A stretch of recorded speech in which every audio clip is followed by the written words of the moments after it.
Hello అండి. అందరూ ఎలా ఉన్నారు? ఈరోజు నేను చెప్పబోయే రెసిపీ పిల్లలు చాలా ఇష్టపడి తింటారండి.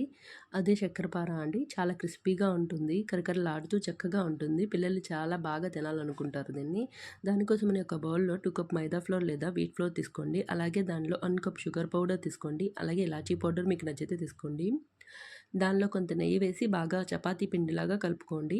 మరీ మెత్తగా కలుపుకోకండి. కలుపుకొని ఒక హాఫ్ అన్ అవర్ పక్కన పెట్టేయండి. ఈలోగా స్టవ్ మీద ఒక కడాయిలో ఆయిల్ వేసి హీట్ చేయండి 10 మినిట్స్. దాని తర్వాత హాఫ్ అన్ అవర్ ముందు మనం పెట్టుకున్న పిండిని తీసుకొని ప్లేట్ మీద ఆ పిండిని చపాతీలాగా కాకుండా థిక్‌గా చేసుకోండి. చేసుకొని ఇలా కట్ చేసుకొని దాన్ని హీట్ అవుతున్న ఆయిల్‌లో వేసి బాగా ఫ్రై చేసుకోండి. ఎక్కువసేపు ఫ్రై చేయాలండి. మరీ హైలో పెట్టేయకండి. మాడిపోతే లోపల ఉడకవు. బాగా హీట్ చేసుకొని తీసేయండి. చాలా బావుంటుంది క్రిస్పీగా. మా వీడియో మీకు నచ్చితే సబ్స్క్రైబ్ చేసుకోండి. అలాగే ఒక లైక్ కూడా చేయండి ప్లీజ్.